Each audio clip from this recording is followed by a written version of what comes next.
রাসূলুল্লাহ সাল্লাল্লাহু আলাইহি সাল্লাম বলেন, একটা দল গেছে কোন এলাকার মধ্যে বনভোজনে সফরে গেছে। তারা যাওয়ার পর একটা বনের মধ্যে তারা ঢুকছে। ঢুকার পর তাদের খাবারের প্রয়োজন। নবী হাদিসে বলছে, কাউমিন নাযালু বাতনা ওয়াবিন, এমন জাতির মতো যেই জাতি কোন এলাকায় নামছে, নামার পর তাদের খাবারের প্রয়োজন।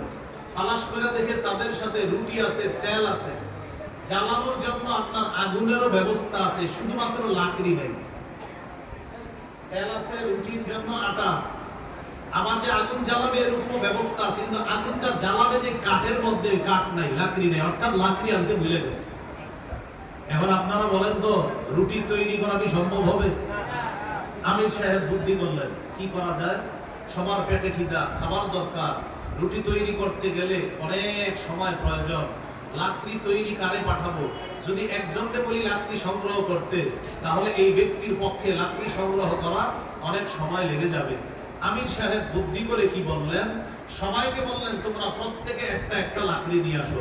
বলেন তো, এখানে আমরা সবাই চট্টগ্রাম গেলাম, এক বনের মধ্যে যাওয়ার পর হঠাৎ আমাদের খাবারের খিদা লাগছে, কিন্তু ইতিমধ্যে খাবার আছে, সব আছে, তৈরি করার জন্য আগুন প্রয়োজন, আগুন নাই। আমির সাহেব যদি একজনকে লাকড়ি আনতে বলে, এতগুলা মানুষের খাবারের জন্য লাকড়ি কি কম লাগবে না অনেক বেশি? এখন এতগুলা মানুষের খাবারের লাকড়ি যদি একজন আনে, তার পক্ষে এতগুলা লাকড়ি আনা সময় কম না অনেক বেশি লাগবে? বুদ্ধি করে যদি আমরা সবাই গিয়ে একটা লাকড়ি নিয়ে আসি, আমির সাহেব বুদ্ধি করে বললেন, তোমরা সবাই একটা একটা লাকড়ি নিয়ে আসো। সবাই দৌড় দিয়ে একটা লাকড়ি নিয়ে আসছে। একই সময়ে অনেকগুলা লাকড়ি উপস্থিত হয়েছে। নবীজি বলেন, এবার অনেকগুলা লাকড়ি উপস্থিত একসাথে হওয়ার পর আগুন জ্বালাইলো।